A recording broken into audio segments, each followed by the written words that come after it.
देखिए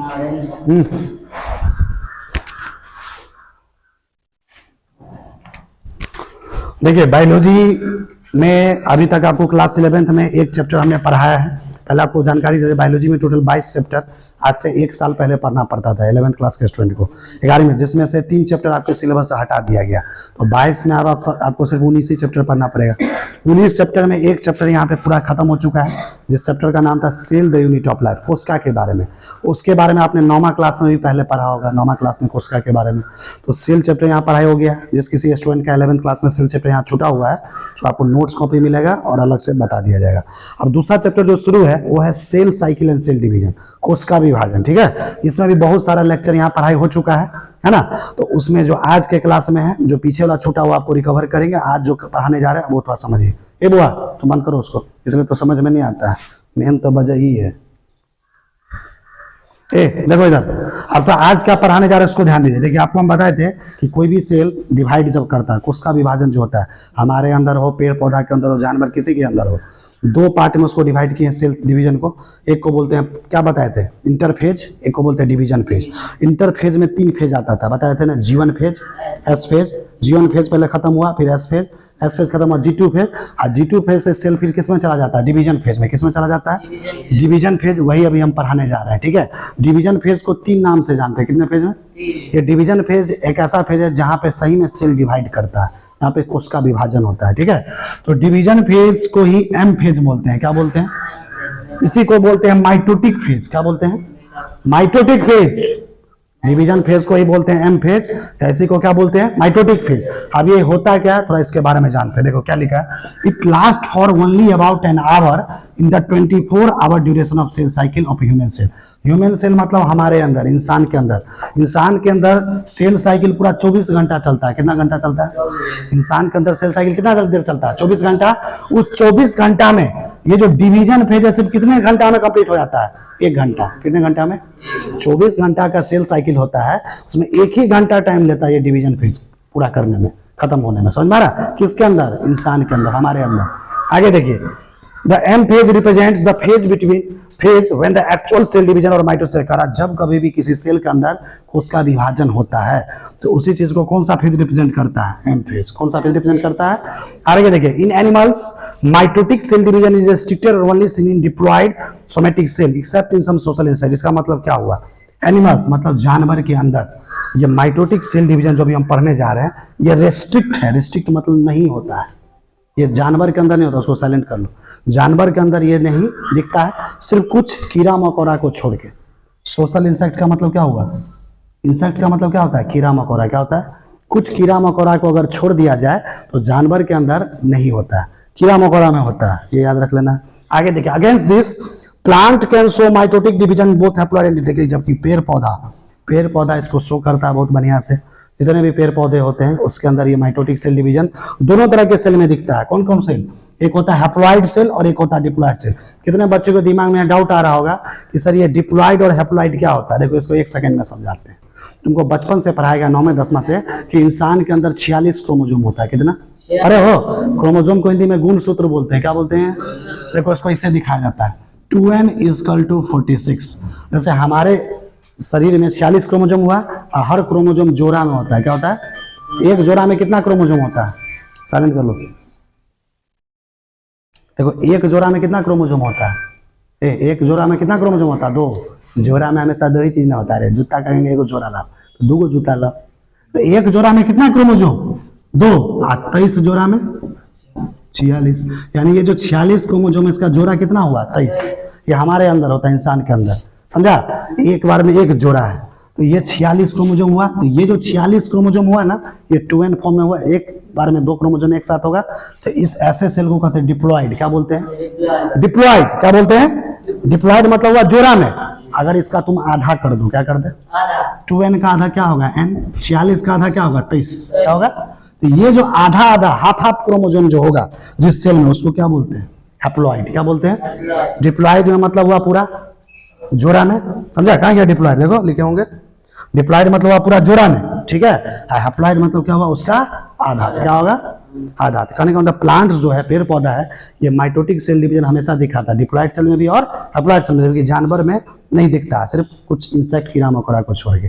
अब आगे देखिए, this is the most dramatic period of the cell cycle involving a major reorganisation of all components of a cell since the number of chromosomes in the parent. देखो ये बहुत important point है, ये देखो क्या लिखा है, since the number of chromosomes in the parents and progeny cell is the same, it is also called as equational division। इसका मतलब क्या हुआ था, देखो कह रहा, जैसे मान लो जैसे मान लो हमारे शरीर में कितना है क्रोमोसोम, 46 क्रोमोसोम है। हमारे अंदर हो गया माइटोसिस, क्या हुआ तुमको पता है ना, जैसे कोई माता पिता होता है, बच्चा पैदा करता है, इंसान से बच्चा पैदा होता है ना जी, तो बच्चा जो पैदा हुआ तो कहेगा कि मान लो कोई इंसान है, उसमें हम करवाए माइटोसिस, क्या करवाए, कौन सा सेल डिवीजन हुआ, तो माइटोसिस।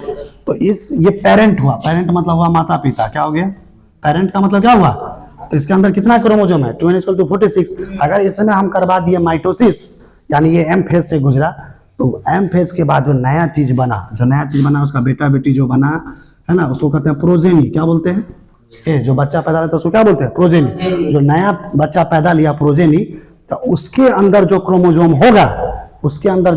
होगा, वो क्रोमोसोम वही होगा जो पहले था। यहाँ पे कितना था, 2n=46, तो यहाँ भी क्या होगा, यही है माइटोसिस का खास बात। माइटोसिस से जो भी चीज गुजरता है, क्रोमोसोम की संख्या पे कोई असर नहीं करता था। जो पहले पेरेंट्स में रहता है क्रोमोसोम, वही किस में रहता है, प्रोजेनी में। तो यही लिखा है यहाँ देखो, since the number of chromosomes in the parent and progeny cell is same, parent और प्रोजेनी सेल में क्रोमोसोम का संख्या क्या होता है, सेम होता है, एक जैसा होता है।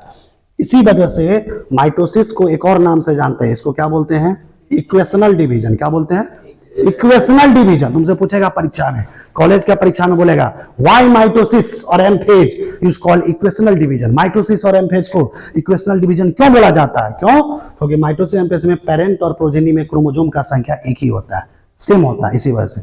जबकि एक और पेज पढ़ाएंगे, सेल डिवीजन दो पार्ट में डिवाइड, एक को बोलते हैं माइटोसिस, इसके बाद एक और पढ़ाएंगे मियोसिस। क्या पढ़ाएंगे, ये काफी फेमस है बायोलॉजी में, दो चीज, एक माइटोसिस, दूसरा मियोसिस।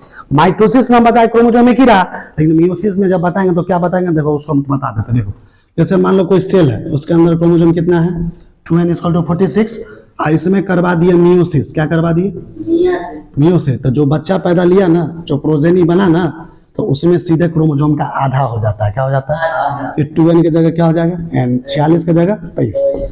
तो ये किस में होता है, मियोसिस। मियोसिस में सीधे क्रोमोसोम आधा हो जाता है।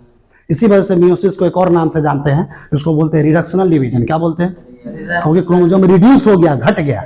और जबकि माइटोसिस को बोलते हैं इक्वेशनल डिवीजन, क्योंकि क्रोमोसोम की संख्या पहले था और अभी भी है। दोनों में यही फर्क होता है, जमीन आसमान का। माइटोसिस से कोई गुजरेगा तो क्रोमोसोम की संख्या पर असर पड़ेगा, क्या पड़ेगा, वही रहेगा ना। हाँ, मियोसिस से गुजरेगा तो क्या हो जाएगा, उसका आधा। क्या हो जाएगा, समझना, यही मेन पॉइंट है यहाँ तक। अब देखिए आगे क्या लिखा है, mitosis has been divided into 4 stage. देखो इसी चैप्टर में हम आपको बताएंगे, ये जो माइटोसिस पर है, इसको सुविधा के लिए 4 भागों में बांट दिया। कितने भागों में, ये आपके सिलेबस में भी है, 11वीं क्लास में क्वेश्चन भी आता है। माइटोसिस को कितने स्टेज में बांटा गया है, माइटोसिस को कितने स्टेज में बांटा गया, उसके लिए हम एक ट्रिक्स बनाए हुए हैं, ताकि दुनिया का हर बच्चा को याद हो जाए, भूलेगा ही नहीं कभी जिंदगी में, मरते दम तक नहीं भूलोगे। ऐसा ट्रिक्स बनाए हुए हैं, पहले ही बताए हुए हैं। उस ट्रिक्स का नाम है PMAT। क्या नाम है, उस ट्रिक्स का क्या नाम है, PMAT। ध्यान दो, ट्रिक्स का क्या नाम है, PMAT। माइटोसिस का जो 4 फेज होता है, उसको लिए ट्रिक्स का बताएं, PMAT। जहां पे P को बोलते हैं प्रोफेज। क्या बोलते हैं, M को क्या बोलते हैं, मेटाफेज। A को क्या बोलते हैं, एनाफेज। और T को क्या बोलते हैं, टीलोफेज। क्या बोलते हैं, यानी माइटोसिस के 4 फेज, उसके ट्रिक्स याद रखेंगे, PMAT। क्या याद रखेंगे, अगले क्लास में इसका हम नाम भी लिखा देंगे। पहला फेज क्या होगा, P का मतलब प्रोफेज, M का मतलब मेटाफेज, A का मतलब एनाफेज। देखिए एनसीईआरटी किताब देखिए, एनसीईआरटी किताब ही देखिए, एनसीईआरटी किताब देखिए, प्रोफेज, मेटाफेज, एनाफेज, टीलोफेज। अब यही पढ़ा रहे हैं हम क्लास में, जो ये अभी पढ़ा, समझ में आ रहा है ना। तो ये 4 फेज में डिवाइडेड है, PMAT, prophase, metaphase, anaphase, telophase. Tricks क्या याद रखेंगे, PMAT। क्या याद रखेंगे, आगे देखिए, ये देखो क्या लिखा। अब माइटोसिस का मेन मतलब क्या है, देखो ये बहुत इंपॉर्टेंट पॉइंट है, यहां से लेके यहां तक, ये बहुत समझना जरूरी है। आखिर होता क्या है, देखो the M phase starts with nuclear division, कह रहा है माइटोसिस फेज जो स्टार्ट होता है, शुरू होता है, सबसे पहले इसमें न्यूक्लियस डिवाइड करता है। क्या डिवाइड करता है? सेल का जो केंद्रक होता है, बीच में न्यूक्लियस होता है ना जी, सबसे पहले सेल में क्या डिवाइड करता है? न्यूक्लियस।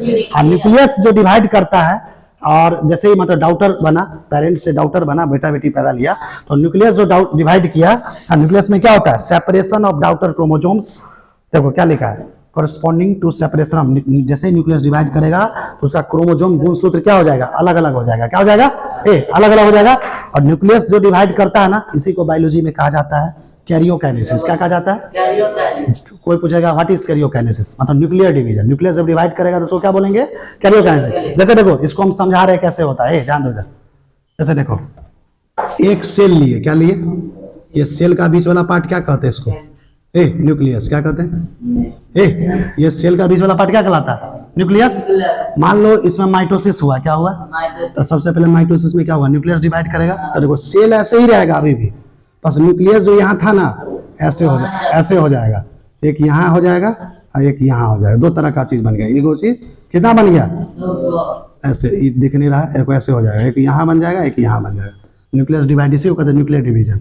आज जैसे ही न्यूक्लियस डिवाइड किया, कैरियोकाइनेसिस, उसके बाद क्या होता है? देखो क्या लिखा है, and usually ends with division of cytoplasm. और इसका जो कोशिका द्रव्य है, बाद में सेकंड बार में कोशिका द्रव्य डिवाइड करेगा। बाद में क्या डिवाइड करेगा? ये पूरा चीज क्या कहलाता है? कोशिका द्रव्य। और जैसे कोशिका द्रव्य तो दो सेल बन गया, दो सेल बन गया। ये अलग एक सेल बन गया था, देखो एक सेल लिए था, दो सेल बन गया। समझा? कोशिका जैसे डिवाइड किया, दोनों बीचे बीच बट गया, ये अलग सेल हो गया, ये अलग सेल हो गया। तो ये जो कोशिका जो डिवाइड किया, इसको क्या बोलते हैं? Division of cytoplasm. इसको बोलते हैं साइटोकाइनेसिस। क्या बोलते हैं? क्या बोलते हैं इसको? यानी माइटोसिस फेज, एम फेज जो हम पढ़ रहे हैं, इसमें दो चीज होता है। पहले होता है न्यूक्लियस डिवाइड करता है, क्या डिवाइड करता है? और न्यूक्लियस डिवाइड करता है, इस प्रोसेस को क्या बोलते हैं? कैरियोकाइनेसिस। क्या कहते हैं? अभी दिखा ना, देखो एक न्यूक्लियस था, दो न्यूक्लियस बना, और जैसे न्यूक्लियस डिवाइड किया, फिर बाद में साइटोप्लाज्म इसका डिवाइड कर जाएगा, कोशिका द्रव्य। और जब ये कोशिका द्रव्य डिवाइड किया, तो एक सेल लिए तो कितना बनेगा? दो सेल लेंगे तो कितना बनेगा? चार। तीन लेंगे तो चार, लेंगे तो पांच, लेंगे तो, समझना है? ये होता है, यही कहानी किसमें होता है? किसमें होता है? माइटोसिस फेज में। किसमें होता है? इसी को कहते हैं एम फेज, इसी को कहते हैं डिवीजन फेज। और इसको सुविधा के लिए चार फेज में बांटते हैं, जिसको हम लोग ट्रिक्स बोलते हैं, पीएमएटी। एक को बोलते हैं प्रोफेज, मेटाफेज, एनाफेज, टीलोफेज। और ये प्रोफेज क्या होता है, मेटाफेज क्या होता है, एनाफेज क्या होता है, टीलोफेज क्या होता है, इसको हम आपको नेक्स्ट क्लास में डिस्कस करेंगे।